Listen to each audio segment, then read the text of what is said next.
Hello, good morning to all class 6 A और B के बच्चे जो हिंदी पढ़ते हैं या जो जिन्होंने हिंदी लिया है। हम आपको पढ़ा रहे थे बीच में पाठ 13 वीर बाला मन्नू, झांसी की रानी रानी लक्ष्मीबाई के बारे में, जिनका बचपन का नाम है मन्नू। लेखक ने रानी लक्ष्मीबाई यानी मन्नू और पेशवा बाजीराव, नाना साहब, तांत्या टोपे आदि इनके बारे में इस पाठ 13 वीर बाला मन्नू में इन सभी का वर्णन किया है। किस तरह से भारत देश को अंग्रेजों से वो लोग छुटकारा दिलाते हैं, गुलामी से आज़ाद करवाते हैं, उन चीज़ों के बारे में। पेज नंबर 104 पर देखिए, नाना साहब कहते हैं, मन्नू, तांत्या टोपे ने जो कुछ मुझे बताया वो सुनकर मुझे बहुत खुशी हुई, बहुत प्रसन्नता हुई है। अब तुम झांसी की रानी बनोगी। रानी बनकर अपने भैया नाना साहब को भूल तो नहीं जाओगी मन्नू? मन्नू कहती है, यानी रानी लक्ष्मीबाई कहती है, और सब कुछ भूल जाऊं, लेकिन तुम्हें कैसे भूल सकती हूँ नाना साहब, और तुम्हारे हाथी को भी कैसे भूल सकती हूँ? नाना साहब कहते, हाथी वाली बात पर तुम अब भी मुझसे नाराज हो मन्नू? मन्नू कहती, हाँ, मैं वो बात कभी नहीं भूल सकती। तांते कहते, अब भूल भी जाओ मन्नू, नाना साहब तो तुमसे मजाक कर रहे थे। नाना साहब कहते, हाँ मन्नू, मेरे मन में ऐसी कोई बात नहीं थी कि तुम छोटी हो और मैं बड़ा हूँ।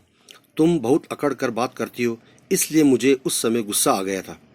और उस बात को भूल जाओ, मैं भी उस बात को भूल चुका हूँ मन्नू।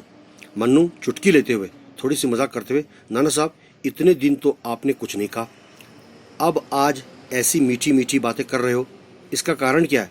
मैं रानी बन जाऊंगी क्या, इसलिए ये बातें कर रहे हो? नाना साहब कहते हैं, नहीं मन्नू, तुम यहाँ से जल्द ही चली जाओगी, इसलिए तुम्हारे साथ थी तो तुम्हारे साथ हम सब एक साथ रहते थे तो कितना मज़ा रहता था हम सब में। तांते कहते हैं, हाँ मन्नू, तुम्हारे जाने के बाद बिठूर सूना सूना हो जाएगा। तुम यहाँ से चली जाओगी तो यहाँ पर बहुत ही उदासी छा जाएगी। नाना साहब कहते हैं, नहीं मन्नू, तुम यहाँ से जल्द ही चली जाओगी, ठीक है ना, इसलिए हमारे यहाँ पर एक साथ रहते हुए जो हंसी मजाक, जो मज़ा हम लोग एक साथ करते थे, वक्त गुजारते थे, तो यहाँ पर बहुत ही अकेलापन हो जाएगा। छठा दृश्य, सीन नंबर 6 शुरू होता है। तीनों महल में जाते हैं। मोरपंत कहते हैं, जो मन्नू के पिता हैं, बेटी, तुम्हें यह संबंध पसंद है? मन्नू कहती है, आपको पसंद है ना पिताजी? तो मुझे भी पसंद है पिताजी, सुना है झांसी में अंग्रेज भी हैं। मोरपंत कहते हैं, हाँ बेटी, मैंने भी ये सुना है कि झांसी के राजा को अंग्रेजों के हुक्म में रहना पड़ता है, लेकिन इससे क्या फर्क पड़ता है बेटी, तुम रानी बनोगी और झांसी पर राज करोगी। मन्नू कहती है, ऐसा राज किस काम का पिताजी, हमारा अपना राज है, तो फिर हम अंग्रेजों के हुक्म पर क्यों चलेंगे, हम उनका हुक्म क्यों मानेंगे? हम तो नहीं चलेंगे, हम अपना ही हुक्म मानेंगे। ठीक है, अब आ जाइए पेज नंबर 105 पर, जो हमारा अंतिम भाग है, इसी भाग 4 के अंदर देखिए आगे। मोरपंत कहते हैं, अभी तुम बच्ची हो बेटी, राजनीति की बातें तुम धीरे धीरे समझोगी। चलो अब झांसी चलने की तैयारी करो। आज से ठीक 8वें दिन तुम्हारे विवाह का मुहूर्त निकला, यानी कि तुम्हारे विवाह का दिन हमने तय किया है। बाजीराव कहते हैं, बेटी, आज से तुम मन्नू नहीं रहोगी, तुम्हें कोई मन्नू के नाम से नहीं पुकारेगा। झांसी के राजा गंगाधर राव की महारानी रानी लक्ष्मीबाई कहलाओगी। मन्नू कहती है, महारानी लक्ष्मीबाई, ये तो बहुत बड़ा नाम है, ये बहुत बड़ा सम्मान है।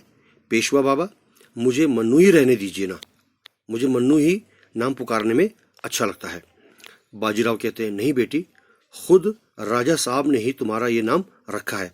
झांसी की प्रजा अब तुम्हें इसी नाम से पहचानेगी, क्योंकि झांसी की जो जितने भी लोग हैं, वहाँ की जो प्रजा है, वहाँ की जो जनता है, वो तुम्हें रानी लक्ष्मीबाई के नाम से ही पहचानने लगेगी।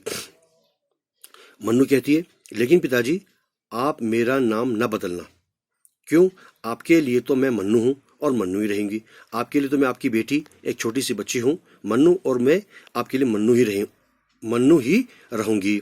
उद्घोषक, मैंने आपको शुरू में ये पाठ पढ़ाने से पहले, ड्रामा, ये जो नाटक हम पढ़ रहे हैं, वो पढ़ाने से पहले हमने कहा था उद्घोषक, यानी एक नैरेटर जो हमें बता रहा है रानी लक्ष्मीबाई उसकी से जुड़ी हुई उसके जीवन की तमाम बातें।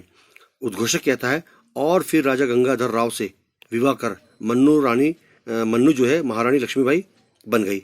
वही रानी लक्ष्मीबाई जिसने सन 57 के समर में, 1957 के इस जंग में हिंदुस्तान को गुलाम बनाने वाले अंग्रेजों के छक्के छुड़ा दिए। बालिका मन्नू की वीरता महारानी लक्ष्मीबाई को अमर कर गई। तो ये था रानी लक्ष्मीबाई के जीवन से जुड़ी हुई कुछ महत्वपूर्ण बातें जो हमने आप तक पहुंचाई है।